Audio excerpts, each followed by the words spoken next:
Welcome back, everyone, to the Frozen Forum podcast. I'm your co-host, Alex Nagy, joined by our other host, Nathan DaCosta. It is episode 31, which I have tentatively named Streaky, because that is what we're seeing from the Habs, is that we might be a little bit streaky. Nathan over there, still in Europe. How's it going over there? All the way across the sea? Hey, man, we hear nothing about hockey. We hear nothing about American basketball. We hear nothing about American football. Feels like I'm on a whole nother planet. But I wake up every morning, check what happened in the Habs game, and this week was not the best week to do that. But it happens. It happens. We were on a heater for the last 3 weeks. It's bound to happen at some point. Hopefully this is the only week it happens and we bounce right back. Be nice, right? It would be nice. We can hope. I mean, look, I honestly think the honest feel from this week was we had 3 games where if you look at everything that happened in those games, we are not supposed to be in them at all, right? If these 3 games would have happened at the beginning of the season, we would have lost all 3. That's it, right? We claw our way back against the Islanders. We claw our way back. Actually, we're going to talk about this later, but we get something stolen in that Islanders game. In the Colorado game, we're totally out of it. We find a way to come back. We push it to overtime. We get to a shootout. We lose in shootout. The St. Louis game, we do lose. Tough game. But I mean, we just went up against the St. Louis Blues at the wrong time of the season. Like, that was their 7th straight win. They're 8-1-1 in their last 10. They're rolling. Everything is working. It's like, what can you do?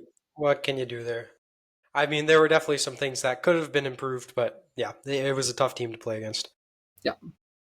Tough indeed. Let's talk about that Islanders game first. Actually, before we get into anything, the news broke about Brendan Gallagher right after we posted our last podcast, and it deserves some screen time. Our hearts go out to him and the rest of his family because his mother, who is dealing with brain cancer, sadly passed away. She'd been fighting it for 3 years, Nathan. I don't know if you read the whole story, but she'd been fighting it for 3 years. When she was first diagnosed, she was given 6 to 8 months. So absolutely incredible what she was able to battle through and all that kind of stuff. And I don't know if you saw Gallagher's goal celebrations when he scored. He did the little touching, put his hand up. That was for his mom, because he can't call her anymore, was his exact words. He can't call her and tell her she scored, which, just brings tears to our eyes. And it's like, yeah. You're already starting this episode with a tearjerker, bro. Yeah, tearjerker, man. I mean, I heard it and I was like, wow, that's something special. And I mean, if you want to hear something more special about the Habs in general, around the Gallagher family, Gallagher's from BC. He's about an hour or something drive away from downtown Vancouver. The entire team, when they were out there playing Vancouver, got on a bus, took a bus ride up to Gallagher's house to go meet his family, to go like interact with them, all that kind of stuff. Which, when you hear that kind of story, you're like, wow, that's something. You know the vibe you have to have with the team to be able to, like, hey guys, let's all take a bus ride to Gally's house. That's a true team right there. True team spirit. I didn't know that. That's a good story. The one I saw on Twitter was the girl who got the signed Gallagher jersey for his mom and offered it back to him. I think she gave it to him. No, she's giving it in April. April 12th, I think, is the game. I think it's the last game of the season. But no, that was cool. It was a Hockey Fights Cancer jersey where each player signs who they're fighting for, or who they're playing for. He wrote his mom. She won the jersey.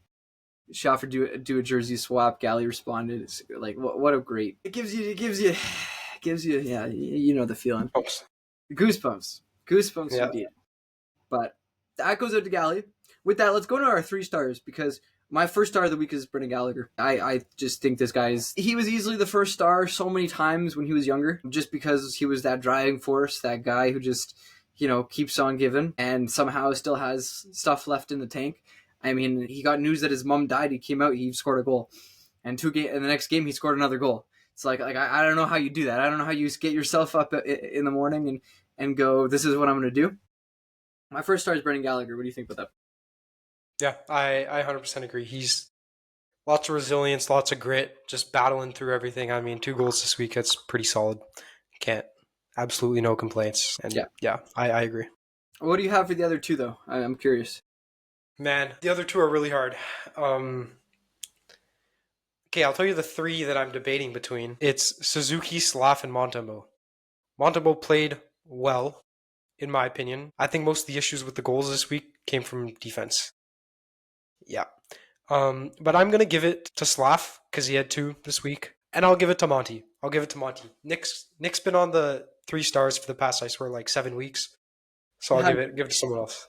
Yeah. I actually want to. I'm gonna have a crazy take here. I want to give the second star to Christian Dvorak, and that sounds strange, especially considering he lost us the shootout in Colorado, which we will talk about that in a second too. But Christian Dvorak scores the tying goal in that Colorado game, and I have to say that moment was freaking electric. Like that was like, my goodness, like wow, we just did it. I was in the basement, one of our friends' houses. We were all like playing darts and stuff, and I'm there. I'm like ready to throw, and I look over and we score, and I like just freaked out. Like it was just actually insane, like insane moment. Where were you? I thought Tyler's. We were Nice. skiing up there. There. Oh, Yeah, nice. yeah. No, it was sick. But no, what a moment. I really just think in general, I've really liked Christian Dvorak's game. Like that whole line, they've been playing really well. Gally, Andy, and Devo. I think they've been playing well. I think they've been doing exactly what they're supposed to do as a third line, which you haven't really been able to say for a lot of the rest of the season. And so I wanted to put him there. I'll give Slav the third though, because yeah, the two goals were nice, and he's getting so much more confident, which is fantastic. Yeah, that one deflection. Thing of beauty right there. That's like textbook. Yeah, textbook. Textbook. Right at the goalie's chest, tips it like at the hash marks basically and puts it in the corner. It's just It's incredible, and it's I don't know. You look at the game last night. The expected goals were actually really close, and so the all that happened. This is what you're supposed to take out of this, right? Is like when the expected goals are close, it's just the bounces just didn't go our way. The puck was not going in the net for us. I thought the first line had a million good lucks last night. They were buzzing consistently. I mean, they scored the goal to tie the game right after St. Louis scores, and you're like, wow, like the line looked like they came out like they were determined to tie the game because they were not happy being in a losing position, and they did that for the rest of the night as well. And the puck just didn't bounce the right way, didn't bounce. It also didn't help that they got one with like 13 seconds left in the period. I think it was like four. I honestly don't. I think it was like four. It was actually ridiculous. That's a locker room killer. That's what you call those ones. Is that actually a phrase that you use? I don't know if that's a phrase, but I'm gonna coin that. It's a locker room killer heading into the intermission. Locker room killer, indeed. Because you can't go out and get one back. I think that's the worst thing about those kinds of goals. What do you think? Did you have any big things you wanted to talk about from the first two, or from the other First two? I guess the games. Yeah. Let's go game by game. Actually, we don't do this really that much anymore. But the Islanders game, we had this huge controversy over an overtime, or sorry, on an offside call. I don't know if you saw this. Which one was it? Because there was another one the other night too against the Islanders. Nick Suzuki getting called offside. Yes. I got a hot take. Okay. If you can't tell it's offside by glancing at it, it's not offside. Okay, but here's another take. Well, it's not a take, it's a question. Do you think it was offside? Look, I honestly believe that the camera could have put like 2 white pixels in there and they would have said it was offside. I don't actually understand how a call, like you look at the frame by frame and they have a frame that's frozen, right? And the puck is halfway across the line, and Nick Suzuki's skate, the end of his skate, looks like it's right on the line. Right, and the very next frame, the puck is in the zone and he's over the line. I just look at it like the offside challenge. First of all, offside in general is you have offsides because they don't want you to be able to gain some ridiculous advantage over like the defense of the team, right? So you can't gain an advantage, right? The second thing is they created the offside review to be like, wow, there were some egregious missed offsides that led to goals. I think the famous one was it Forsberg or Duchesne or somebody like that? He was like 5 feet off. He was literally 5 feet offside and he goes and scores a goal, right? So I look at those 2 points And you look at the Nick Suzuki goal. If Nick Suzuki would have in the moment consciously realized how close he was to the blue line, he could have very easily stuck his foot out and been onside, right? More than that, if he would have even slowed down, the defense was still not getting to him. You know what I mean? So him gaining an advantage, he did not gain an advantage. All he did was pick up the puck, right? The second thing, the offside is not egregious. Like, if the offside is literally do we think we can see a little bit of white in between the skate and like that's ridiculous. Okay, I agree. Like, when it's so close like that, it shouldn't be called. But what are you going to do? What's the solution to not? I honestly think it's like this. The way the rule needs to be enforced, it needs to be if we can make a decision within 2 minutes of looking at this video, or 1 minute, whatever the time limit is, right? If we can make a decision that quickly, then we make a decision. If we can't make a decision that quickly, we say we couldn't make a decision, that's it.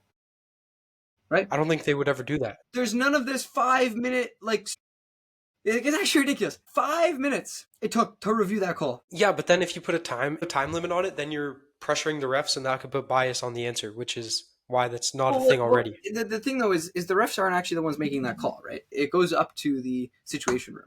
And the situation talks to the refs, right? And they look at the same feed, but the situation room is the one who gets the choice, right? Who determines what it is, right? That's what I'm saying. Like, at the situation room, it needs to be you have a minute to look at this video, and if you haven't been able to determine that there was a very clear-cut answer here, let the game play how the game played. Yeah. I've got another option. Okay. This is the one that the players don't like, right? Is we get sensors back in the pucks.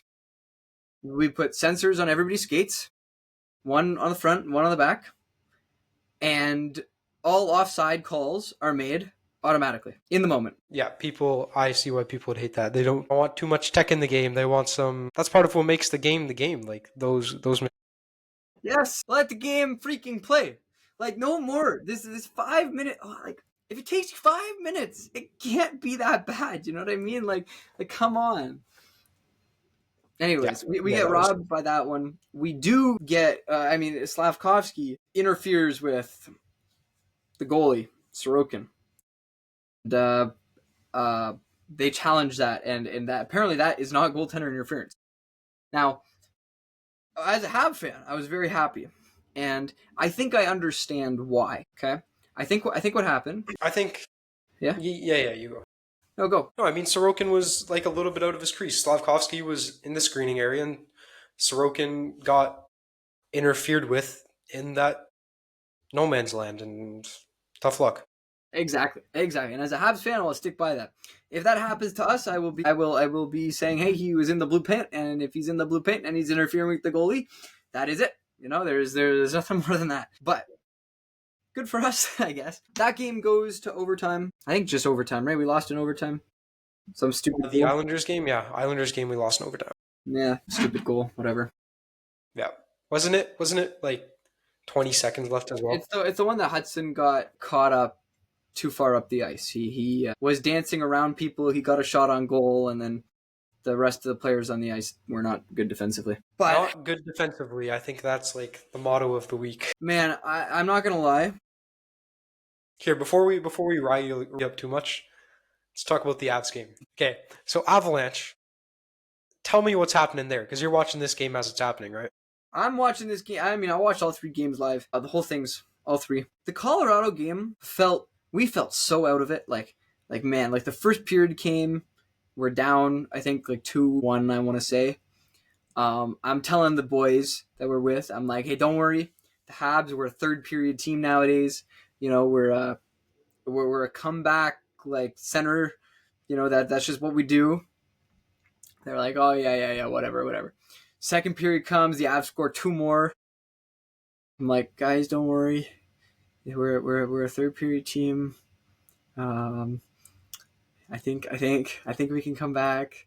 In my head, I'm going, there is no freaking way we're coming back against this Avs team. Like, this Avs team is so good. It's 4-1. We just feel so out of it. Then we score 1.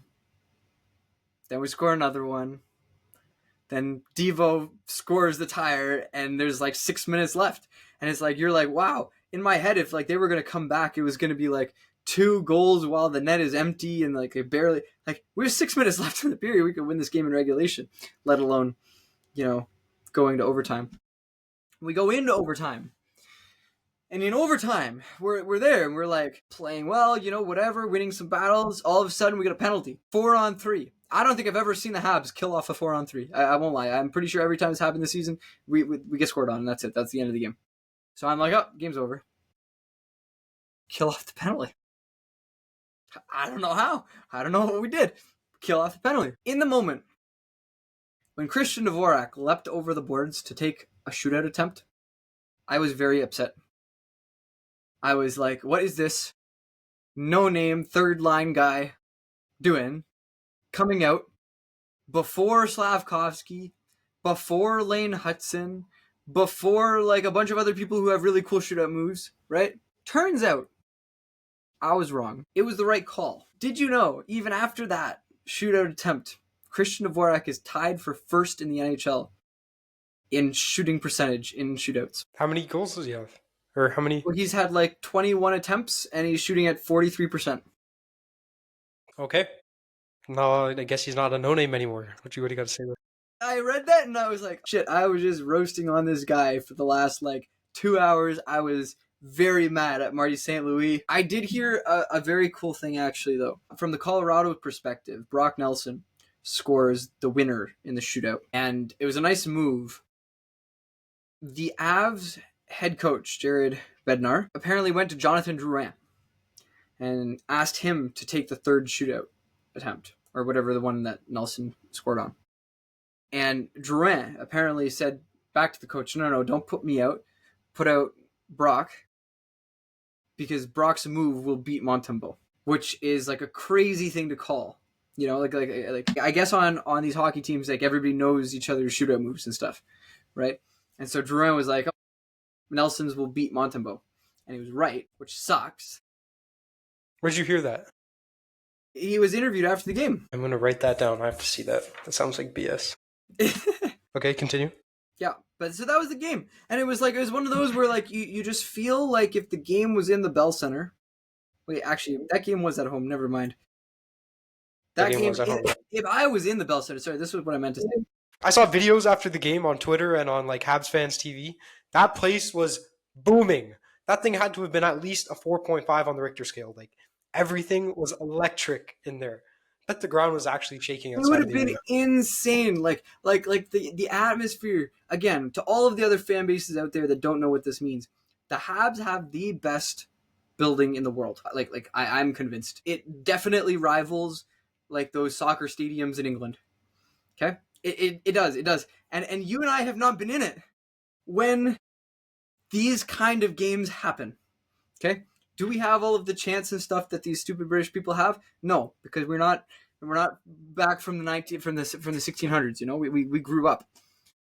You know what? Maybe Montreal playoff hockey. I 100% agree with. I think that building was probably just as loud as a playoff game. I think the buzz in there. I cannot imagine how it would feel when Dvorak scores the tying goal. Like I get goosebumps just thinking about how insane it would have been to be in the building for that. Man, I hope these boys make the playoffs, man. Imagine us in May, going into Montreal. I mean, for you, May, I might go in April. Yeah, true. If the first series is in April, I might have to do make the second round. Gotta make the second round for you. We got plans to go to the finals, too, if we make it there, so get that together. But we still got to figure that out. We still got to discuss that. Yeah.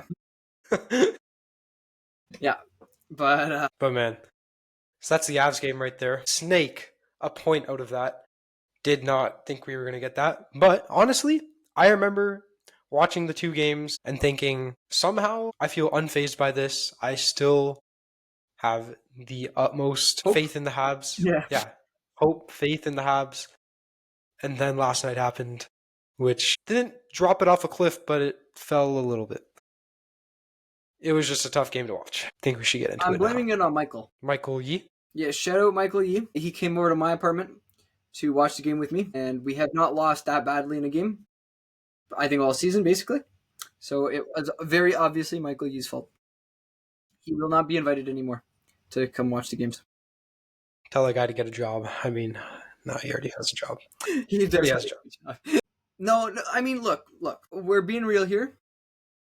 I told you the one goal that we have for the Western Conference is for St. Louis, for Calgary not to make the playoffs. St. Louis is the only team ahead of them right now. St. Louis getting 2 points against us, it hurts us. But it hurts Calgary too. All things considered, it's probably not the worst thing. The Rangers lose yesterday. The Senators lose yesterday. The Jackets lost, I think. We got 12 games left in the season. We're a point up. We have like a 40-something% chance of making the playoffs right now, according to the odds makers. But we're in the spot we need to be. We are totally in control of our destiny. Right? And so this is where we either rise up and face the challenge or turn into the Ottawa Senators. One or the other. Yeah, man, I agree. We got so lucky last night that everyone wanting that playoff spot lost. So that was a gift. We can't really be doing that much more. We really only have 12 games left. Boy. Okay. The team has the Jets on. Even though we got these 3 L's, they were 3 tough games. Like, I still have faith in this team. We got it. We got it. I agree. With that, though, I want to go into the Frozen Forum Flash. So welcome to those who are joining right now, just for the Flash, because sometimes I like to split these out into their own videos. We have 10 questions for you, Nathan. There are 5 questions about the Habs, 5 questions about the rest of the league. We're going to give you about 30 seconds each. That sounds about right. And with that, let's get into it. My first question for you, it's a really hard question. And it's honest. I need an honest answer here. What would be better for the long-term success of the Montreal Canadiens core? Making the playoffs or barely missing out? Oh, gosh. Long-term success? I think missing out. I mean, we saw what happened when every single one of them missed out on the 4 nations. They go on an absolute heater after that. If we barely miss out this season, just imagine when we have Ivan Demidov, Sam Bennett, and the goalie. What is his name again? Because Jacob I am Fowler. blanking. Jacob Fowler. It is going to be unreal. Yeah, I honestly, at this point, am completely fine if we make or don't make, because it will set us up just fine for the future. But to answer the question, not making the playoffs would make our team far better for the future. I do agree. We'll go on to question number 2. Caden Gooley is back skating with the team in practices. And it seems like only a matter of time before he rejoins the roster. When he does, who comes out? Get rid of David Savard. Get rid of him. Get rid of him. I don't know what happened last night in St. Louis, but he screened Montembeault. 2 on 2 of those goals, I think. Couldn't have been 2 because he was only a -1. On the 1 goal, I don't know who the other guy was. It must have been Matheson, because it was Matheson. Our defensemen were responsible for screening Montembeault on 3 of the goals last night. My least favorite defenseman is David Savard, even though he's probably a key part of that locker room. Get Kane Gooley back in there. We know what he can do on the ice. Please, Kane Gooley, come back within like the next 2 games. We really need you. After this flash, we will be talking more about these defensemen because I got some fun things to talk about. But with that, we'll go into the third question. When in the games should the Habs pull the goalie? After the 4th goal? After the 5th goal?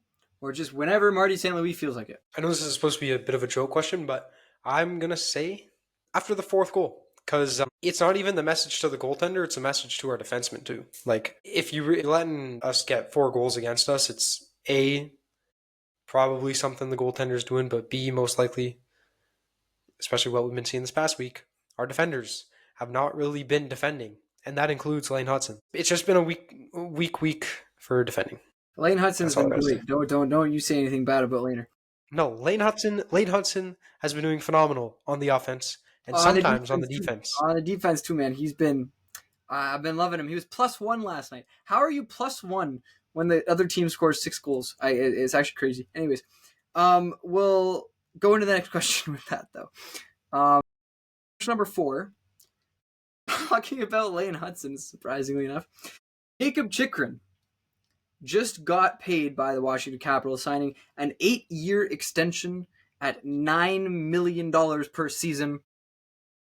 with that in mind, how much would you pay Lane this offseason? I don't know if you saw this on the Tony Marinaro show, but he thinks Lane Hudson will be the highest paid NHL defenseman within the next 3 years. So, with that being said, next year, I would give him 3-4 mil for a few seasons, keep him here. What do you think? Bro, I've given...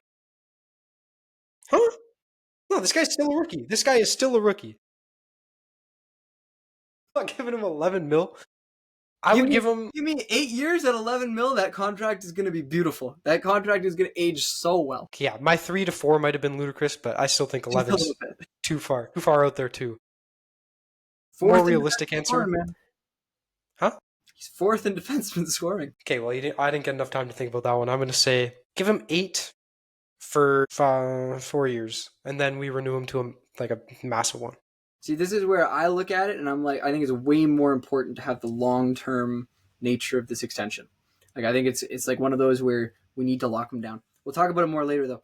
My next question to you, sort of a question, sort of a little bit of a news thing. In prospect news, Michael Hage announced that he will be returning to Michigan next season. Did sort of the same thing that Cole Caulfield did, as a reminder. And so I ask you, will Michael Hage be like Cole Caulfield back in 2021 and inject himself in the lineup right at the playoff push, right for the playoff push, and come in and push us over that edge to win a few series in next year's playoffs? No, I think he's going to be like a Cale Makar, like come in mid-season type thing, not just at playoff time. I don't understand why he's going to the NCAA, buddy. He's going to stay in the NCAA until at least March, until like the playoffs in the NCAA are done.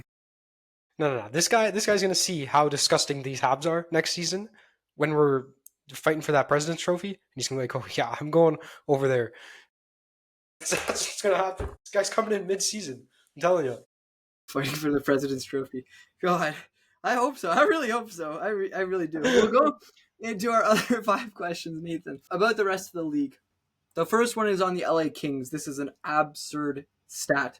The LA Kings are 26, 3, and 4 at home this season. How screwed are they if they don't have home ice advantage in the first round against Edmonton? On a side note, I didn't realize this. Right now, they're projected to have home ice advantage against Edmonton. But if they don't have it, how screwed are they? I think they're screwed regardless. But speaking of this home ice advantage, I think it's because they're in LA, right? Like they always have celebrities at their games. So the boys are always performing. You got to remember, they have a bit of a younger team. If you see like Sabrina Carpenter in the audience, you better bet I'm playing out of my mind. So if I was them, they have the home ice advantage because of the eye candy in the audience. That's all I'm going to say. I see. Is that also why Vegas does so well? Is because like they put the girls in bikinis out to shave the ice every 5 minutes?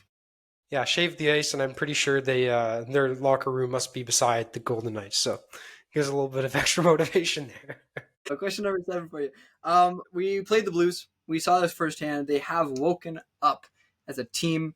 They're 8-1-1 in their last 10 on a 7-game winning streak after playing us. If the Blues make the playoffs, do they have any chance of winning anything? Yeah, you know how you were saying the Rangers could be like the 2019 St. Louis Blues. What if the 2025 St. Louis Blues are like the 2019 St. Louis Blues? Dude, this team looks insane right now, especially after that beatdown last night. But, I mean, you said it yourself, 7...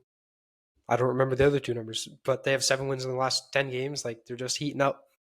I think their goal differential is, like, ridiculously high now, especially after last night. In those last 10, just in those last 10. I think they have a shot. If they make the playoffs, they're making second round at least. Heard it here first, folks. They're against the Winnipeg Jets. I guess that's it for Winnipeg. We've been talking about how we don't think they're playoff teams either, so I guess that makes sense. We'll go into question number 8. I want to stay on the St. Louis train. I sent you this video earlier today, but I'm sure you watched it before. They scored an insane goal against the Blackhawks. What were your thoughts on it? What did it look like? And how crazy of a goal is it? It's like a game of patty cake, but hot potato. That's what I meant, hot potato. But I don't know. That's just, I've never seen a goal like that. That's something you would see in a soccer match. batting it out of the air 3 times and scoring. Even then, it's impressive. But to do that in hockey, to not have a goalie with a glove swat at it, another player swat at it, like 3 times. The second one looked like it might have been it was close to the bar, but hey, it was a thing of beauty, and I hope we have a few of those this summer in Waterloo. Waterloo intramurals, watch out. We will be batting pucks out of midair, I guess. Although I have no hand-eye coordination in hockey, so good luck. I won't be part of it, I guess, is all I'm trying to say. Well, going to question number 9. John Tortorella made comments last night after the Leafs beat the Flyers 7-2. He made comments saying that he is not interested in learning how to coach in this type of season. What do you think about the comment? And would you fire him for not being the right guy for the team right now? I don't know what he means by this type of season. Well, what he's trying to say, sorry, just to clarify, what he's trying to say is that the Flyers have no chance of making the playoffs. And so they're not fighting for anything. They just need to play the games and finish the season. So what he's saying is he doesn't know how he's supposed to coach the team where there's no clear direction as to where they're going. See, I don't know. I mean, you can't really put much... I wouldn't put much blame on him. I think John Tortorella is a solid coach. The team has the star power to do. They shouldn't be as low as they are right now is what I'm saying. I think it could be something wrong in the locker room. Maybe people aren't getting along, but I wouldn't put that on John Tortorella. I mean, I guess the other thing that could be happening is he's just not managing them properly. It's really hard to do these frozen form flashes but it's okay. It's okay. Yeah, I don't know what you do with John Tortorella. Fair enough. We'll go to question number 10. Fun little question. We're going to relate it back to the Habs. Alex Ovechkin. 6 goals away. Question for you, Nathan. If he does not break the record this year, do you think the league is going to schedule the first 3 games of the season next year for the Capitals to be against Montreal, just to ensure that he gets there? Nah, honestly, I just put it against the Sharks. Just put it against the Sharks and he'll get it done in 1. I think, but no, realistically, what did I say last time? I said he needed 8. I said he'd get 8 in 10, and it's been 3 games and he has 2. So on pace. Yeah, he's on pace. I still think it'll be mid-April. Mid-April. I like it. With that's our frozen forum flash. I want to obviously the big thing that we were talking about earlier. The questions I had for you was on our defensemen. Because this is our weak point. This is by far our weakest point. I sometimes forget. I'm not gonna lie. I sometimes forget how bad our defensemen are. Because our team wins games, and when we win games, we're like, wow, it wasn't that bad. I want to pull something up for you. The 6 defensemen that are starting right now for the Montreal Canadiens, we have overall scores for them. I want you to guess which one is which. Okay? So, we have a 2 overall with a 4th percentile offense, 4th percentile defense. Okay? We have a 7th percentile overall, 30th offense, 7th defense. Okay? We have another 2 overall. This one has an 8 overall offense and a 7 overall defense. We have a 54th percentile. That's a 48th offense, 49th defense. We have an 2nd overall, which is a 97th percentile offense. I bet you can't tell who that is. And a 6th percentile defense. And then we have a 59th percentile guy, 56th offense, 76th defense. So, just to clarify, the ones that you actually have to think about are not Lane Hudson, who's the 82nd overall, who's the best defenseman on our team by all statistical measures right now. You've got a 59, a 54, a 2, and a 7. Okay. 2, David Savard. 2, Arbor Jackeye. 5, Mike Matheson. And then a 54 and 59. 59's got to be Barron, probably. Barron is not on this team. Who the heck is the guy that we just got? Yeah. Yeah, Carrier. So, sorry, 59, 54. What do you say? So, 59 is... Carrier. And the 54 is Struble? You have those 2 flipped. But other than that, you're correct. Okay. Aiden Struble, right now, our 2nd best defenseman, playing with Lane Hudson. That is ridiculous. I want to go on a little expedition here. We talked about Cade and Gooley coming back. What do you do to the pairs? Because in my opinion, you can't touch Struble Hudson because they are fantastic. Okay, who is David Savard with right now? Jack guy. Oh my god. Okay, get rid of Savard. Get rid of Savard. That is the worst that has to be the worst defensive pair in the league. Probably. I feel like. Probably close. Actually, Look, I respect both of those guys as people. Let me check this. To me, you have to leave Jack Guy in the roster because what he brings from a physical perspective is what you need on a third pairing defense pair, right? Physical and locker room. I hear this guy's just an absolute presence in the locker room every night, firing the team up. So I can't imagine. He's got to be there. And David Savard, man, he's old. He had his years. Yep, fair. That's what I would do. Get rid of Savard. If they get rid of who else should they get rid of? They're not getting rid of Matheson. They're not getting rid of Struble. If I was the one picking it, I would get rid of Matheson because I don't like Matheson. But realistically speaking, here's the problem that I have: Jack Guy, Savard are deployed very, very sparingly, right? And when they're deployed, they mostly do a good job. Savard gets beat a bunch of the time because he can't skate, but that's how it goes. I look at it as Gouli has to play with Carrier because that pairing was fantastic. That pairing was like amazing. I have never seen Caden Gouli play better. I've never seen Alex Carrier play better, right? So they have to go together. I look at Hudson and Struble, and they've been leading this team. They've had like a 70-something% goals for share as a pair, which is ridiculous. Like insane numbers, right? And so I look at it as they have to stay together. I want Carrier and Gouli to stay together. So now I'm putting Matheson on a third pair. The thing is, I don't trust Marty St. Louis to do that. You know what I mean? I put Matheson with Jack Eye.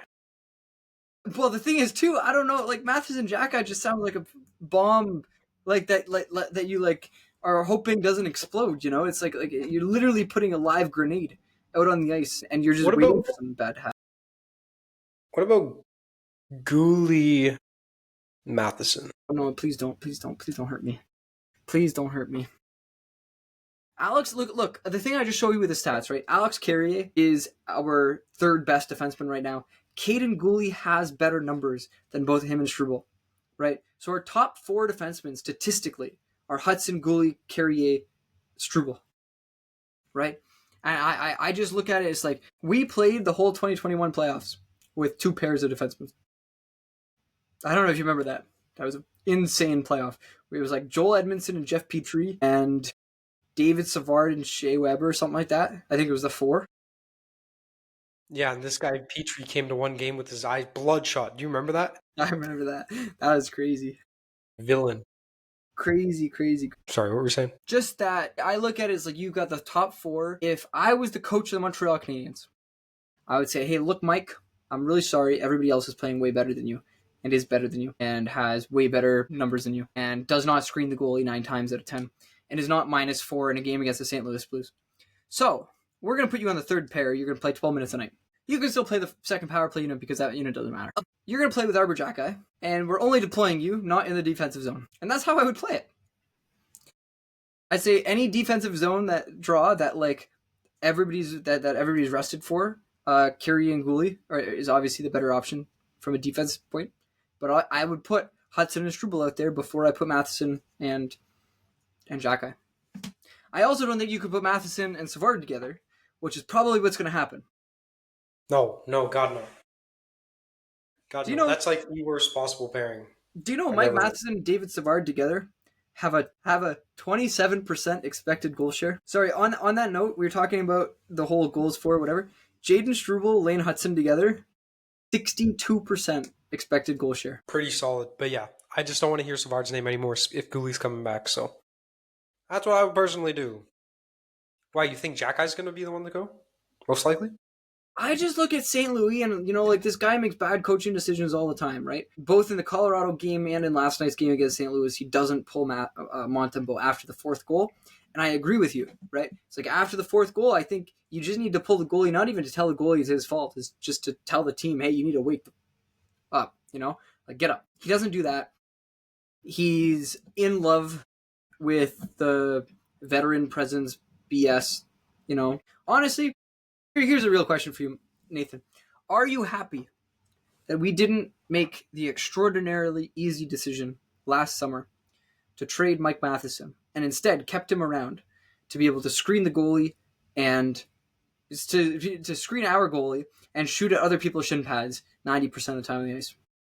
Okay, well, obviously not. But who were we getting for Mike Matheson? I don't care. I would have sent them a first-round pick to take him. Look, take his salary. Like this is what I'm trying to say, right? Is like I was saying this in the summer, and people were calling me stupid for it. I liked Kovacevic. Kovacevic just got extended to a 4-year deal with New Jersey. He's been fantastic over there. Like I don't understand why, why Mike Matheson stayed. If you're going to trade a defenseman, trade Matheson. Fair enough. I mean, Kovacevic. Who's there? Sheldon Keefe, right? Did you see those comments? Yeah, those comments. Yeah. If Kovacevic played better, it's insane. That's insane. But that's how you get your team riled up. I wish St. Louis would do that for Matheson every night. I wish you would freaking bench Matheson when he's out there for 4 goals in a row. Yeah, that's another thing. You can't screen your goalie. Like, actually, okay, fun fact. On Monday, we had our intramural quarterfinals. This past Monday. Yeah, we won. We won 2-1. Highly stressful game. After that game, we had a few friends who were on another team. And so I went and coached them for their quarterfinal game. Okay? And one of the things I was talking to one of my defensemen, or one of the defensemen on the team. They had like 7 people. They were so tired the whole game.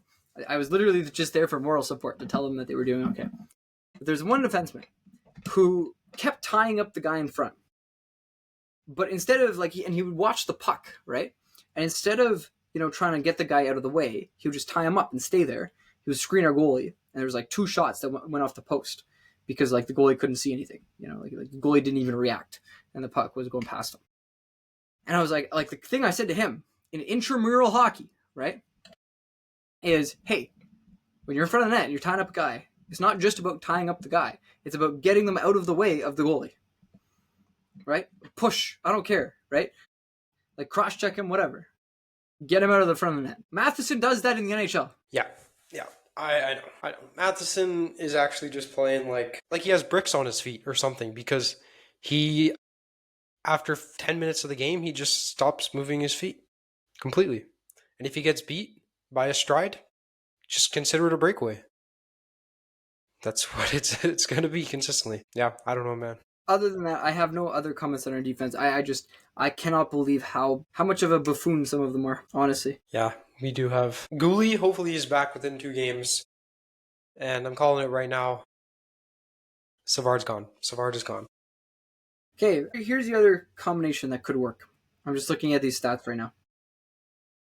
I think you could go Carrier Gouli, Jack-Eye Hudson, Matheson Struble. Because with 96 minutes played together, Hudson and Jack-Eye have a 52% goals for share. It's not bad, but who's going to be defending if Lane Hudson's drawing the offense? Lane Hudson's defense is so freaking underrated by you, by our fan base, by other fan bases. He is legit one of the best defenders I've ever seen in my life. Okay? What is he is able to do? Does he cross-check guys in front of the net? Does he go hard to the boards? No. He lifts guys' sticks right as they need to use them.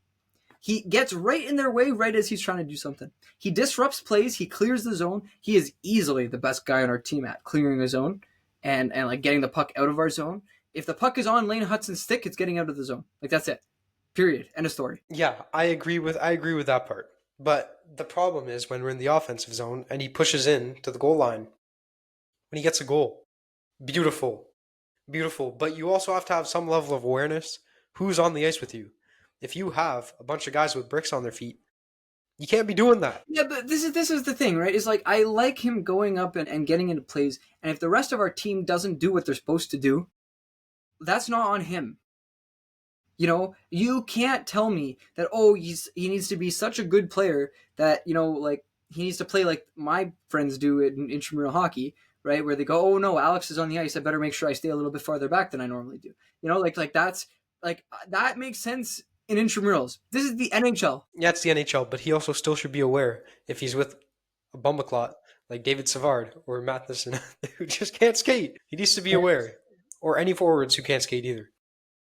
It's one of those where I think his offense so far outpaces all of the defensive flaws that he potentially has. I don't really think he does have. I think as soon as you see a better defenseman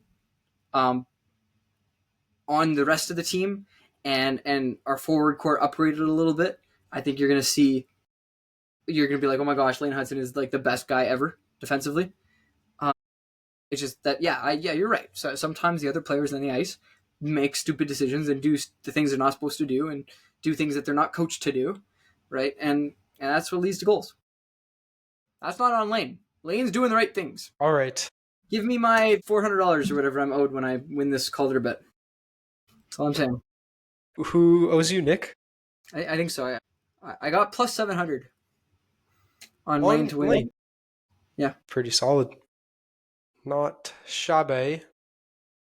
Okay, I think too shabby. It's time for us to look at the next week coming up. Let's do it. We got 2 games. Thursday, Friday. We have more than 2 games. I just meant back-to-backs. We get a 2-game back-to-back. Thursday, Friday. I think Philly and Carolina, if I'm right. Yes, Philadelphia, Friday. Yeah, Thursday for you guys. Carolina, Friday.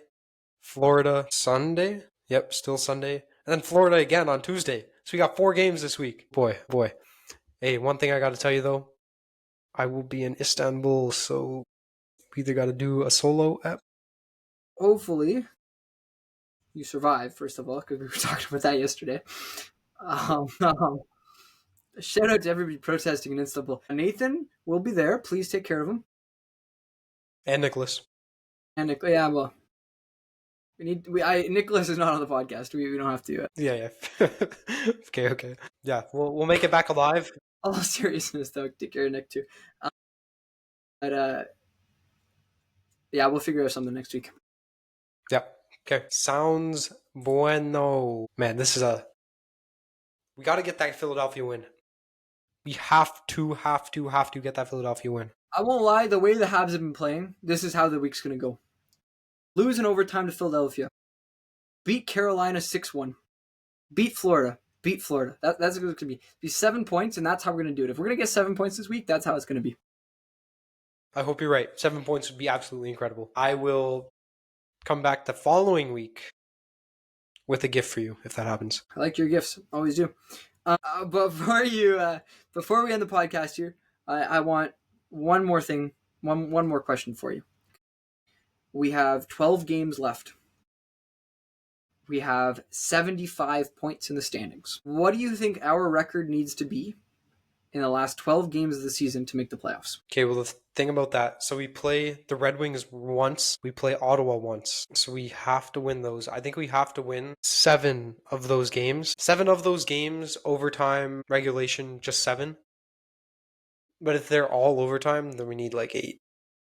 I think any way we put it, we need 16 points. Like, I think 91 should be enough. So I think it's like 8 wins within the last 12 games. And that's why we're 40% chance of making the playoffs. But if anyone can do it, it's these Habs, baby. Believe in them. And to be honest, I don't know if I believe in these Islanders, and I don't really believe in the Rangers either. So I don't know who else is challenging us for that spot, realistically. You don't believe in the Rangers? What happened to their Cinderella story? Listen. I said I could see it. I didn't say it was going to happen. Fair enough. I think that ship is hopefully long gone. This is crazy. Huh? Hopefully that ship is long gone, because I don't want them there. I don't want the Senators there. I don't want anyone there. Give it to us. Give us that spot. That's it. That's all. It's all in our hands. The greatest thing about being in a playoff position with games in hand or the same number of games is that it's all us. We have total control. I agree. 100% agree. I do agree with you, though. Would be better for the team if we missed the playoffs. Because the last thing you want to do, I think in my head, the way I'm thinking about this right now, is like, think about the message that it sends the team about how bad the beginning of the season was.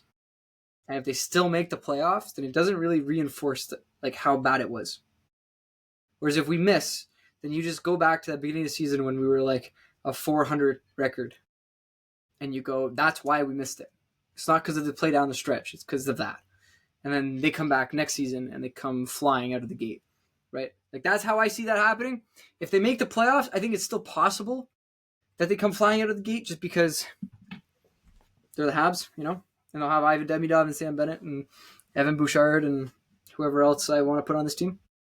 But yeah, They'll be like the Bulls after they lost in Jordan's first playoff run, and they practiced every single day in the summer and won the championship next year. That's what's going to happen. Fun fact for you.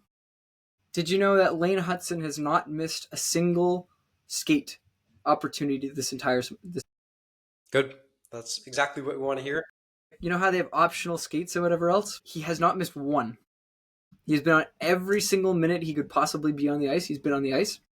And more than that, this is really cool. I heard this. The other day, before the St. Louis game, they were given the day off, and they were not given an opportunity to skate. He was asked what he did with the day, like how the day was. And he was like, it was kind of boring. I didn't really have much to do. I wanted to go skate, but they told me I was not allowed to skate. So they told me I wasn't allowed. Hey, that's exactly what we want to hear, man. You might be right. Lane Hudson, pay him $20 million a year for 200 years. Might as well. No, I'm not kidding. I you look at me like I'm kidding. I'm not kidding. I would sign it $11 million this season for 8 years. Done. No, but that type of work ethic is exactly what we need. I mean, if we have guys like that, like one of our best players working like that, and one of our worst, still love him though, Arbor Jackeye, working their ass off. That's what you need from top to the bottom. Man, this team's got what it needs. Future is bright. With that, we'll sign off. I'm gonna let you take us off this time. Yeah, I always get Nathan to do because I always forget all of the platforms that we have. But with that, we will say thank you for watching. If you've made it to this point in the episode, we do deeply appreciate your support.